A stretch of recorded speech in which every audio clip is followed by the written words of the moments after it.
Hello friends, മറ്റൊരു ചാപ്റ്ററിലേക്ക് എല്ലാവർക്കും സ്വാഗതം. ഇന്ന് ഞാൻ ഷെയർ ചെയ്യാൻ ആഗ്രഹിക്കുന്നത് എൻ്റെ എക്കാലത്തെയും പ്രിയപ്പെട്ട മലയാള സിനിമയിലെ കുറച്ച് ക്ലൈമാക്സ് രംഗങ്ങളാണ്. ഞാൻ ഒരുപാട് കാലമായി മനസ്സിൽ സൂക്ഷിക്കുന്ന, എൻ്റെ കൂടെ യാത്ര ചെയ്യുന്ന മികച്ച കുറച്ച് മലയാള സിനിമകളും അവയുടെ ക്ലൈമാക്സ് രംഗങ്ങളുമാണ്. നിങ്ങളുടെയൊക്കെ ഫേവറേറ്റ് തന്നെ ആയിരിക്കും ഇതൊക്കെ. ഞാനും ആ കൂട്ടത്തിൽ ഒരാളാണല്ലോ. Welcome to Life chapters.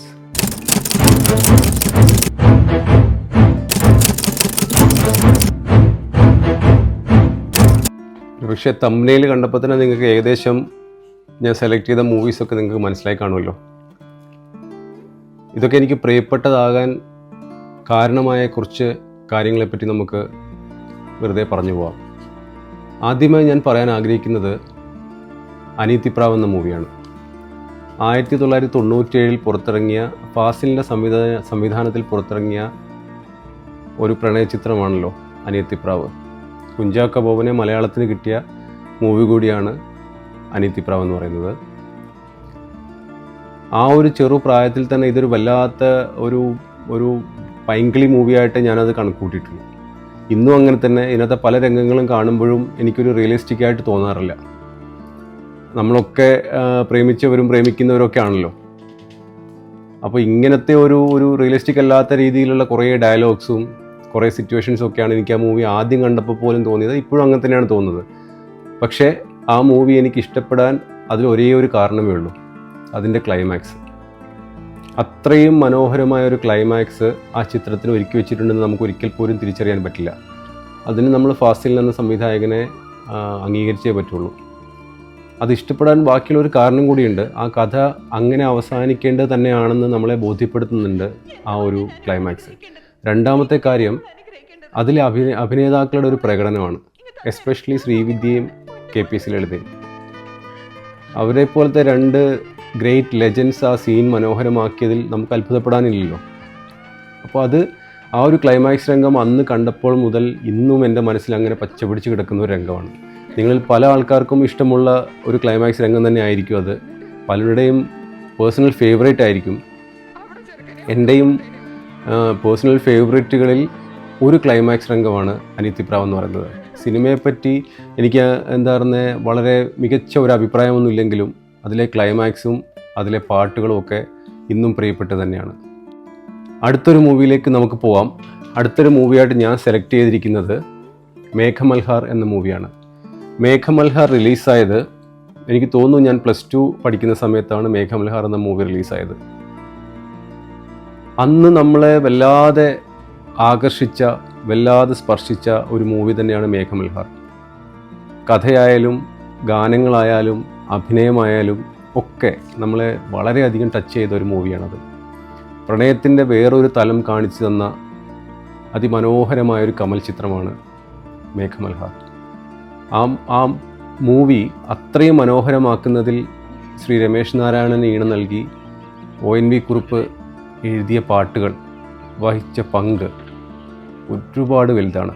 ഇത്രയും പ്രണയം തുളുമ്പി നിൽക്കുന്ന ഗാനങ്ങൾ, പ്രത്യേകിച്ച് ആ ഒരു പ്രായത്തിലൊക്കെ ഞങ്ങളുടെ ഒരു യൗവനത്തിൻ്റെ തിളച്ച യൗവനം എന്നൊക്കെ പറയില്ലേ, ആ പ്രായത്തിൽ ഇറങ്ങിയ അതിമനോഹരമായ, ഒരുപാട് മനസ്സിനെ കോരിത്തെറിപ്പിച്ച, എവിടെയോ ഒരു വേദന ഉണ്ടാക്കിയ, പ്രണയത്തിൻ്റെയും പ്രണയനഷ്ടത്തിൻ്റെയും ഒരു വേദന ഉണ്ടാക്കിയ അതിമനോഹരമായൊരു മൂവിയാണ് മേഘമൽഹാർ. അതിൻ്റെ ക്ലൈമാക്സ് എനിക്ക് വളരെ പ്രിയപ്പെട്ടതാണ്. ഒരുപാട് സ്നേഹിച്ചിട്ടും അകന്നുപോയ രണ്ടാൾക്കാർ അപരിചിതരെ പോലെ കണ്ടുമുട്ടുന്ന ഒരു അതിമനോഹരമായ രംഗത്തിലൂടെയാണ് ആ സിനിമ അവസാനിക്കുന്നത്. എത്ര മനോഹരമായാണ് ആ സിനിമ അവസാനിച്ചത്.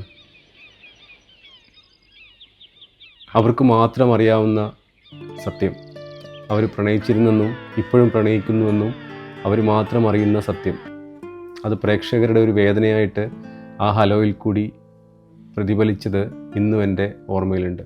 എൻ്റെ എക്കാലത്തെയും പ്രിയപ്പെട്ട ഒരു മലയാളം സിനിമയും അതിലെ ക്ലൈമാക്സുമാണ് ബിജു മേനോനും സംയുക്ത വർമ്മയും അനശ്വരമാക്കിയ മേഘമൽഹാർ എന്ന സിനിമയും അതിൻ്റെ ക്ലൈമാക്സും.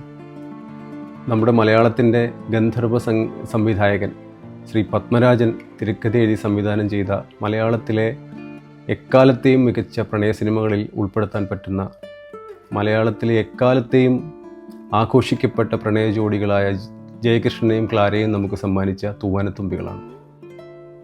ഇത്രയും ആത്മാർത്ഥമായി, ഇത്രയും സിൻസിയറായി പ്രണയിക്കാൻ പറ്റുമെന്ന് നമ്മളെ കാണിച്ചു തന്ന, അന്നും ഇന്നും നമ്മളെ കൊതിപ്പിക്കുന്ന ഒരു കഥാപാത്രമാണ് ജയകൃഷ്ണൻ.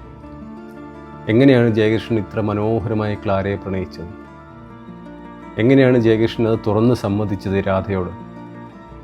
അതിമനോഹരമായ വിഷയമല്ലേ, അതിമനോഹരമായ പ്രണയമല്ലേ ജയകൃഷ്ണൻ്റെയും ക്ലാരയുടെയും. അതിന് ജോൺസൺ മാഷുടെ അതിമനോഹരമായ ബാക്ക്ഗ്രൗണ്ട് മ്യൂസിക്കും ആ മഴയും ഒക്കെ പശ്ചാത്തലമായി വരുമ്പോൾ മലയാളത്തിലെ എക്കാലത്തെയും മികച്ച പ്രണയ സിനിമകളിൽ ഒന്നായിട്ട് തൂവാനത്തുമ്പികൾ ഇന്നും മനസ്സിൽ നിറഞ്ഞു നിൽക്കുകയാണ്. അതിൻ്റെ ക്ലൈമാക്സ് എന്തുകൊണ്ടോ എന്നെ വളരെ ആകർഷിച്ച ഒരു കാര്യമാണ്. ഇഷ്ടമുണ്ടായിട്ടും നല്ലൊരു ജീവിതം തനിക്ക് നേരെ നീട്ടിയിട്ടും അത് വേണ്ടാതെ ജയകൃഷ്ണനെ ഉപേക്ഷിച്ചു പോയ ക്ലാരയെ പറ്റി നിങ്ങൾ എന്തെങ്കിലും ആലോചിച്ചിട്ടുണ്ടോ? എന്തുകൊണ്ടായിരിക്കാം ക്ലാര ജയകൃഷ്ണനെ വേണ്ടാന്ന് വെച്ചത്? എൻ്റെ അഭിപ്രായത്തിൽ സ്നേഹം കൂടുതൽ കൊണ്ട് തന്നെ ആയിരിക്കാം. ജയകൃഷ്ണന് ചേരേണ്ടുന്ന ആൾ താനല്ല എന്ന തിരിച്ചറിവായിരിക്കാം ക്ലാരയെ കൊണ്ട് അങ്ങനെ ഒരു തീരുമാനം എടുപ്പിച്ചത്. ജയകൃഷ്ണനാവട്ടെ ഒരിക്കലും ക്ലാരയിൽ നിന്നും അകന്നു പോകാതെ ക്ലാരയെ കാത്തിരിക്കാൻ എന്നും ഇഷ്ടപ്പെട്ടിരുന്ന ഒരാളും കൂടിയാണ്. അതേസമയം രാധയോടുള്ള പ്രണയം തുറന്നു പറഞ്ഞപ്പോഴും ക്ലാരയെപ്പറ്റി മറച്ചു വയ്ക്കാതെ ഒരു യഥാർത്ഥ മനുഷ്യനായി ജയകൃഷ്ണൻ നമ്മുടെ മുമ്പിൽ ഇങ്ങനെ തിളങ്ങി നിന്നു. എനിക്ക് ഏറ്റവും ഇഷ്ടമുള്ളൊരു പ്രണയ സിനിമ തന്നെയാണ് തൂവാനത്തുമ്പികൾ. അതിൻ്റെ പ്രണയം മാത്രമല്ല, ആകെ മൊത്തത്തിൽ ആ സിനിമ നമുക്ക് തരുന്നൊരു ഒരു ഫീൽ ഗുഡ് മൂവി. എന്തുകൊണ്ടോ ആ മൂവി വളരെ വളരെ പ്രിയപ്പെട്ടതാണ്.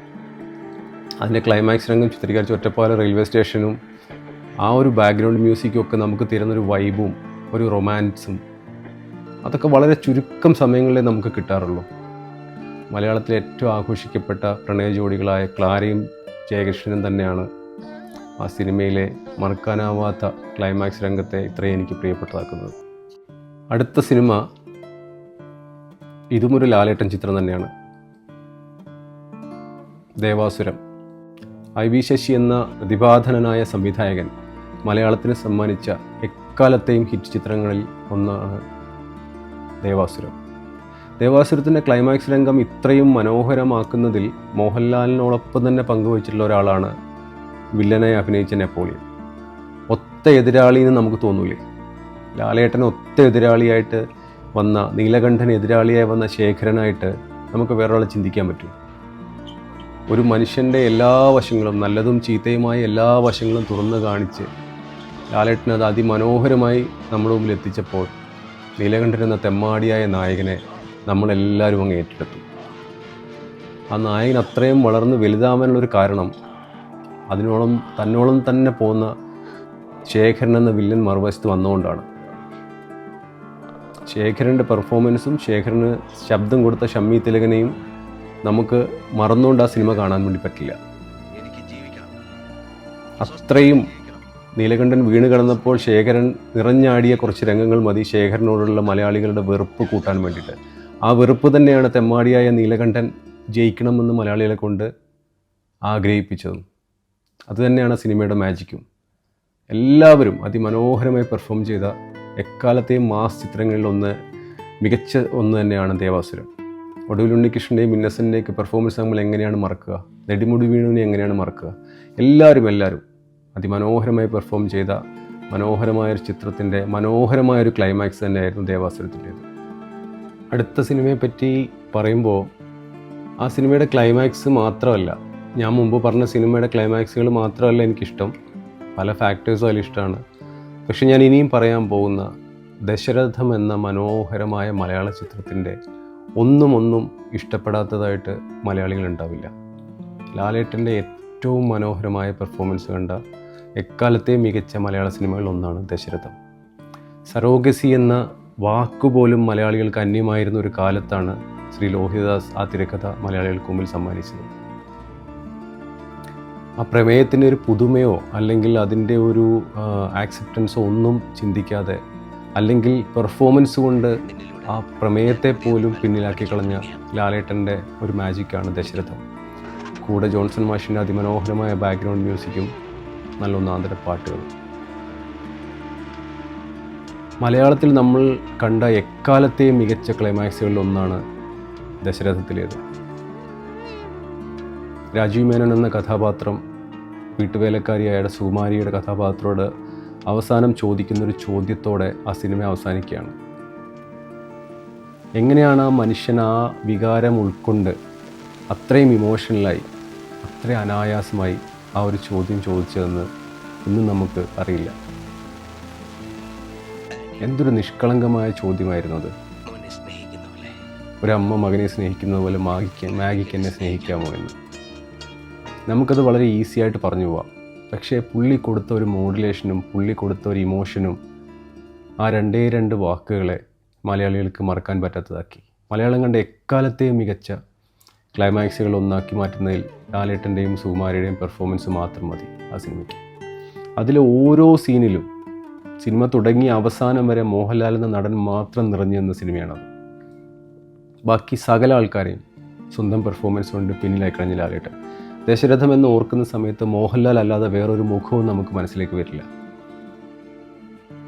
അത്രയും ചാമിങ് ആയിട്ട്, അത്രയും ബബ്ലി ആയിട്ട്, അത്രയും മനോഹരമായിട്ട് ലാലേട്ടൻ മലയാളികൾക്ക് തന്നൊരു സമ്മാനമാണ് ദശരഥം എന്ന മൂവി. അതിലെ ക്ലൈമാക്സ് എനിക്ക് പ്രിയപ്പെട്ട ആവാതിരിക്കാൻ ഒരു കാരണവും ഞാൻ കാണുന്നില്ല. ഇന്ന് ഞാൻ പറഞ്ഞ ഈ 5 സിനിമകളും എനിക്ക് പ്രിയപ്പെട്ടത് തന്നെയാണ്. അനിയത്തിപ്രാവ് എന്ന സിനിമ എനിക്ക് മൊത്തത്തിൽ അത്ര പ്രിയപ്പെട്ടതാണെന്ന് ഞാൻ പറയില്ല. പക്ഷേ എനിക്ക് ഏറ്റവും പ്രിയപ്പെട്ട ക്ലൈമാക്സുകളിലൊന്ന് അനിയത്തിപ്രാവിലെ തന്നെയാണ്. നമ്മൾ സംസാരിച്ച അനിയത്തിപ്രാവ്, മേഘമൽഹാർ, തൂവാനത്തുമ്പികൾ, ദേവാസുരം, ദശരഥം, ഇതൊക്കെ മലയാളത്തിലെ എക്കാലത്തെയും മികച്ച സിനിമകളുടെ പട്ടികയിൽപ്പെടുത്താവുന്നതാണ്. ഞാൻ ഷെയർ ചെയ്ത ഈ 5 സിനിമകൾ എൻ്റെ ഇഷ്ടപ്പെട്ട 5 ക്ലൈമാക്സ് രംഗങ്ങളാണ്. നിങ്ങൾക്കൊക്കെ ഇഷ്ടപ്പെട്ട വേറെയും ഒരുപാട് സിനിമകളും ക്ലൈമാക്സുകളും ഒക്കെ കാണും. ഒക്കെ കമൻറ്റായി ഷെയർ ചെയ്യുക. നമുക്ക് വേറൊരു ചാപ്റ്ററിൽ വീണ്ടും കാണാം. അതുവരേക്കും ഗുഡ് ബൈ.